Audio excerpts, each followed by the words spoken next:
I work at a guitar shop in Santa Monica called True Tone Music. Some of you are familiar.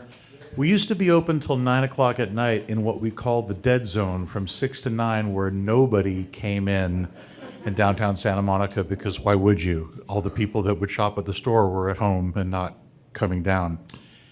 And 5 of us were working, watching paint dry. The door opens up, and Prince walks in with this huge bodyguard behind him, and one of us almost literally said, "Holy shit, it's Prince."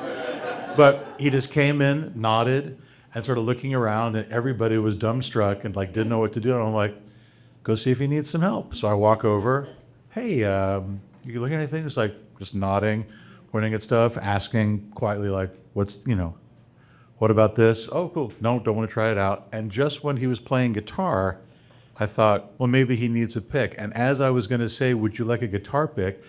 I see his guy walking over. He's like, "Scotty, I need that pick." And the guy just takes out a pick from his pocket, hands it to him, plays for a minute, doesn't want to plug anything in, just super polite. And I heard all the stories about don't talk to him, don't look at him, he doesn't interact. It was not the case, but again, the store was empty. And just nodded around, very polite. They're walking out. The guy says, "You'll get a phone call." 2 minutes later, "Hi, it's True Tone. This is David." "Yeah, this is Steve from Paisley Park. I understand we need to pay for some things. Can you overnight them?"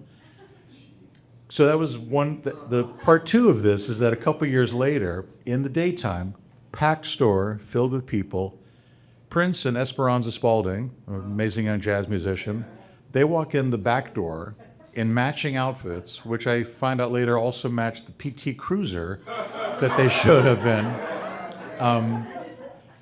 Couldn't have been more. Energy was super high, stores packed, everybody's there. Of course, you can't not notice him. And there were 3 characters all around the counter at the same time. A local street guy who made hand puppets and did paintings, who was mentally challenged but very sweet, who kept pointing like, it's him. And we're like, it's cool. And then a guy, one of the guys I worked with, who had just gone to see one of the 21 Nights thing at the Forum, which I had done, who stops and talks to him about, "Hey man, I love this show." It's like we're bros and we're just talking out, and he's just nodding. My other coworker comes up, "Oh, it's great to see you again." Likewise. I mean, it's like we're living in the Dave Chappelle skit, but it's really happening in front of us. So he's looking at stuff, pointing at things, and then they see some gadget, and they're like, "We want to see that." I go, "Okay," and I get them a bass, because that's what he said they wanted to hear. And I was like, "You want to play?" He's like, "No, you play." Okay. So after the second minute of me playing bass in front of Prince and Esperanza Spalding, with this look on my face like, when is this going to fucking end? Because I cannot take the pressure. They finally just go like, "Okay, cool." And then, and this is a very LA moment, but perfectly understandable. Another customer of ours who's in the store and sees, that he's there. When she sees him and Esperanza going out the back door to their car, she's already run to her car to get her CD to try and hand to Prince. And you literally saw the moment of her running from her car, trying to get to his car as the window is rolled up and he's pulling out, and she can't get there in time.